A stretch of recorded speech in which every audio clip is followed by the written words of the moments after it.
વર્ષોથી ઓછી આવક સામે મોટી સરકારી ગ્રાન્ટ મેળવવાની આશાએ નવસારી જિલ્લા પંચાયતનું બજેટ રજૂ થતું આવ્યું છે। આજે 2024-25ના વર્ષ માટે રજૂ કરવામાં આવેલા અંદાજપત્રમાં જિલ્લા પંચાયતની 26.57 કરોડ રૂપિયાની સ્વ આવક સામે સરકારમાંથી 1127.13 કરોડ રૂપિયાની ગ્રાન્ટ મેળવવાની આશા સેવી 1198.13 કરોડ રૂપિયાનું જંગી બજેટ પ્રમુખ પરેશ દેસાઈએ બજેટ સભામાં રજૂ કર્યું હતું। 290.4 કરોડની પુરાંત સાથેના આ બજેટમાં જિલ્લા પંચાયતને 44.42 કરોડ રૂપિયાનું દેવું પણ છે। નવસારી જિલ્લા પંચાયતની આજની બજેટ સભામાં વિપક્ષ ન હોવા બરાબર હોવાથી બજેટ ઉપર કોઈ ખાસ ચર્ચા થઈ ન હતી। થોડી મિનિટોમાં જ બજેટ ઉપર પંચાયતના તમામ સભ્યોએ મંજૂરીની મહોર મારી દીધી હતી।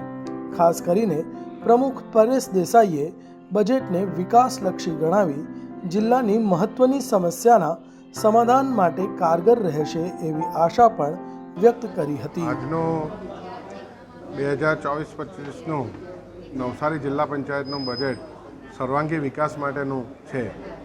આની અંદર અમે જુદી જુદી યોજનાઓ માટે બજેટની ફાળવણી કરી છે। એમાં ઉપરથી તમને નજર નાખીએ તો વિકાસના કાર્યો માટે અમે 325 લાખ રૂપિયાની જોગવાઈ કરી છે। શિક્ષણ ક્ષેત્રે જોઈએ તો શાળાઓના વિકાસ માટે અમે લગભગ 10 લાખ રૂપિયાની અલગથી વ્યવસ્થા કરી છે। પ્રાથમિક શાળામાં સાંસ્કૃતિક પ્રવૃત્તિ અને રમતગમતના સાધન વગેરે માટે 40 લાખ રૂપિયાની જેવી જોગવાઈ કરી છે।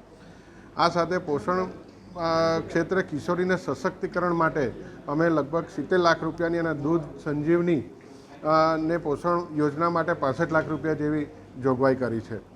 આ સાથે અમે આંગણવાડીના રિપેરિંગ હોય કે એને નવીનીકરણ માટે અમે 90 લાખ રૂપિયાની જેવી જોગવાઈ કરી છે। તો સંપૂર્ણ રીતે આપણે આમ જોઈએ તો દરેકે દરેક ક્ષેત્રમાં અમે પૈસાની ફાળવણી કરી છે અને આપણા નવસારી જિલ્લાને એક આદર્શ જિલ્લો બનાવવા માટેના અમે પૂરેપૂરા પ્રયત્ન કરવા આની અંદર સમાવી લીધું છે વિકાસ માટે। પાણીની વ્યવસ્થા માટે અમે સિંચાઈ માટે પૈસા ફાળવ્યા છે। ચેકડેમો રૂપી અમે જે નદીમાંથી જે વહી જતું છે પાણી એને અટકાવવા માટે અમે લગભગ 150 લાખ રૂપિયાની અમે જોગવાઈ કરી છે। અને સાથે સાથે અમે પાણી પુરવઠા બોર્ડ અને વાસ્મોવાળાનો પણ સાથે એનો સંપર્ક કરી અને એ જે લાઈન છે દમણગંગાની એ પણ વહેલામાં વહેલી તકે પૂરી થાય અને આખા નવસારી જિલ્લામાં પાણીનો પ્રશ્ન હલ થાય એના માટેના પૂરા પ્રયત્ન ચાલુ છે।